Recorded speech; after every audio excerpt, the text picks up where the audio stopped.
Okay guys, so I have here a 2014 5th generation 4Runner, and the owner asked me to weld on a set of Rocksliders that I built for him. The set of Rockslider is made out of 1026 DOM steel, and it's got a kick out in the rear. That's the other side, that's the driver's side. And so I'm going to install this onto there, and I'll show you how it looks like after I mocked it on. Okay guys, so it's finally done.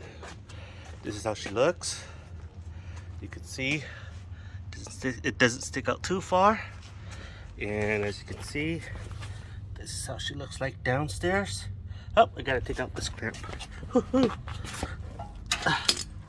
So the owner says that he will paint it himself, so that's what I didn't paint it, but that's how she looks like. Show you on this side. That's how she looks like here, and that's how she looks like here. Okay guys, so basically what I'm doing here is I'm doing a maiden test in this rig. I finished welding the sliders onto the truck here, and so what I'm doing here is I am imitating a flat. And so when you're off-roading, sometimes it is what it is, you get a flat, and so you have to use a high lift jack. And so what we're doing is we're imitating a high lift jack being placed on the outside rail of the Rocksliders here, and we're supposed to jack this so high to the point where the front wheel starts to spin. Okay, we can spin it freely, so that's what we're doing. Okay, let's see.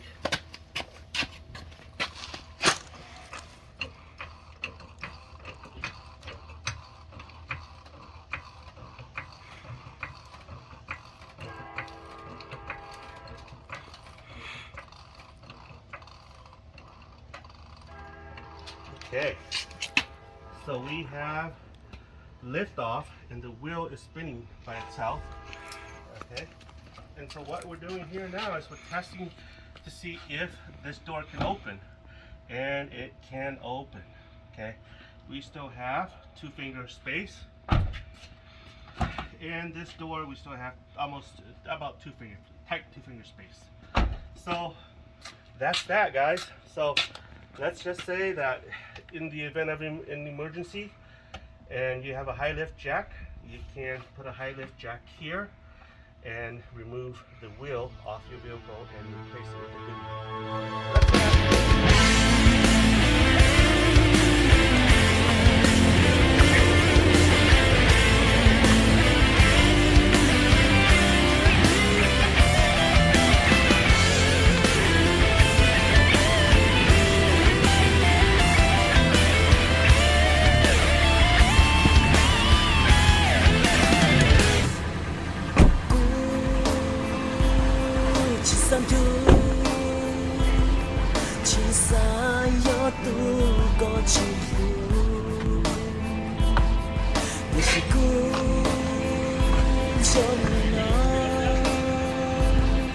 Cho có cuối duyên trong đời, nhỏ có bao tiếng cũng trong nó,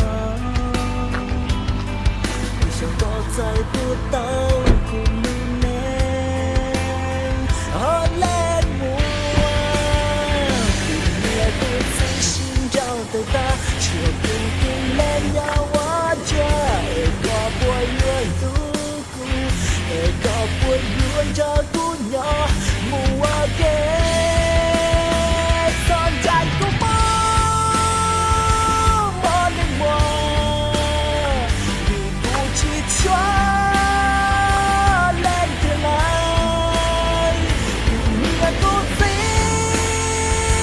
nghĩa mù nghĩa chưa cố tìm lên nhau ăn chua. Chỉ mua có lại chỉ để nó đua gió đua nhau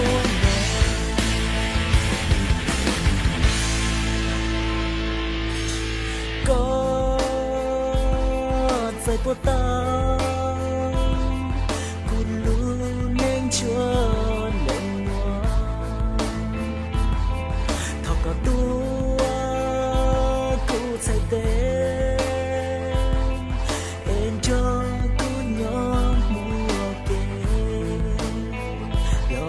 bao tiếng cũng trong nó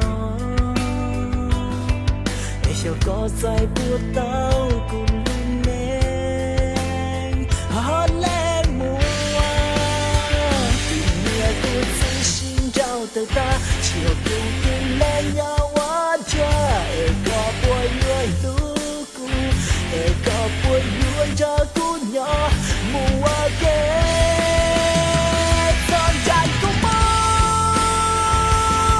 lên mùa vì cu chỉ cho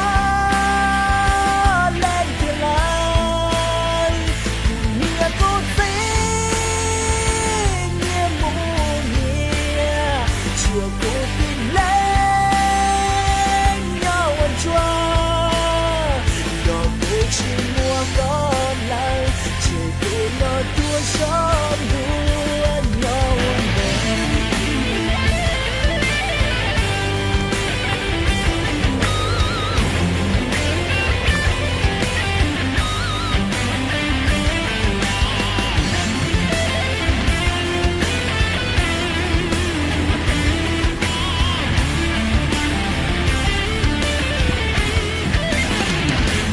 có bao tiếng cũng trong nó